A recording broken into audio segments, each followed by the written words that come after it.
യേശുവിൻ്റെ കൂട്ടായ്മയിലെ സ്നേഹം നിറഞ്ഞ എല്ലാ പ്രിയ സഹോദരങ്ങൾക്കും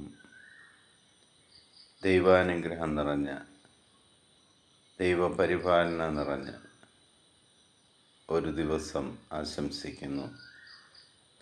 ഇന്ന് നമ്മൾ ശ്രവിക്കുന്ന തിരുവചന ഭാഗം വിശുദ്ധ പൗലോസ് ശ്ലീഹ റോമാക്കാർക്ക് എഴുതിയ ലേഖനം 10-ാം അധ്യായം 12-ാം തിരുവചനം.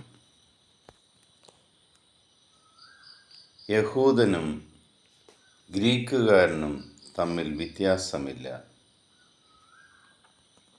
ഒരുവൻ തന്നെയാണ് എല്ലാവരുടെയും കർത്താവ്. തന്നെ വിളിച്ചപേക്ഷിക്കുന്ന എല്ലാവരുടെയും മേൽ അവിടുന്ന് തൻ്റെ സമ്പത്ത് വർഷിക്കുന്നു.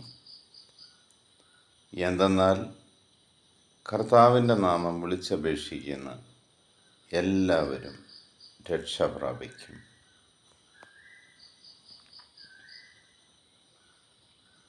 നമ്മുടെ കർത്താവായ യേശു ക്രിസ്തുവിനെ കർത്താവായി സ്വീകരിച്ചുകൊണ്ട്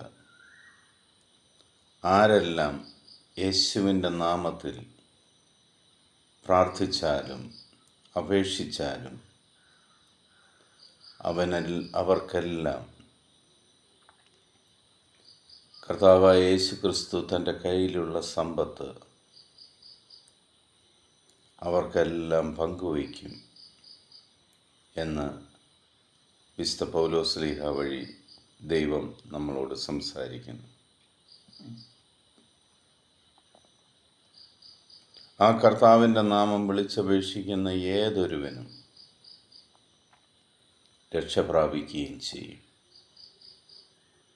അവിടെ വിജാതിയനെന്നോ ഈ ഗ്രീക്കുകാരനെന്നോ ഇസ്രായേലുകാരനെന്നോ യഹൂദനെന്നോ ഒന്നും വ്യത്യാസമില്ല. ഏതൊരാളും യേശു ക്രിസ്തു കർത്താവാണെന്ന് വിശ്വസിക്കുകയും ആ യേശുവിനോട് വിളിച്ചപേക്ഷിക്കുകയും ചെയ്താൽ അവൻ രക്ഷ പ്രാപിക്കുക തന്നെ ചെയ്യും. അതൊരു ഏറ്റവും വലിയ വാഗ്ദാനമാണ്. നിനക്ക് ഭൂമിയിൽ രക്ഷ പ്രാപിക്കണമെങ്കിൽ ദൈവം ഭൂമിയിലേക്ക് അയച്ച നമ്മുടെ രക്ഷകനും നാഥനും കർത്താവുമായ യേശു ക്രിസ്തുവിൽ പൂർണ്ണമായി വിശ്വസിക്കുകയും ആ വിശ്വാസം പ്രഖ്യാപിക്കുകയും ആ യേശുവിനോട് തൻ്റെ ആവശ്യങ്ങൾ അപേക്ഷിക്കുകയും ചെയ്യുന്ന എല്ലാവരും രക്ഷ പ്രാപിക്കും.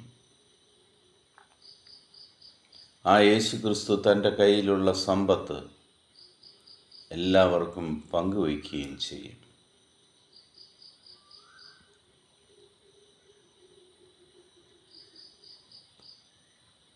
പിതാവായ ദൈവത്തിൻ്റെയും പുത്രനായ യേശു ക്രിസ്തുവിൻ്റെയും പരിശുദ്ധാത്മാവിൻ്റെ കൃപയും അനുഗ്രഹവും സമാധാനവും എപ്പോഴും നിങ്ങളുടെ കൂടെ ഉണ്ടായിരിക്കട്ടെ. ലോകത്തിലെ 830 കോടിയിലധികം വരുന്ന എല്ലാ മക്കളെയും ദൈവസന്നിധിയിലേക്ക് സമർപ്പിക്കുക. കർത്താവ് ഈശോ മിശിഹ അവരെല്ലാം തൻ്റേതാക്കി മാറ്റട്ടെ. ലോകസമാധാനത്തിനു വേണ്ടി പ്രാർത്ഥിക്കാം. എൻ്റെ രക്ഷകനും നാഥനും കർത്താവുമായ യേശു ക്രിസ്തുവിൻ്റെ സമാധാനം സന്തോഷത്തോടുകൂടി ഞാൻ നിങ്ങൾക്ക് പങ്കുവയ്ക്കുന്നു. ഈശോ മിശിഹായ്ക്ക് സ്തുതിയായിരിക്കട്ടെ.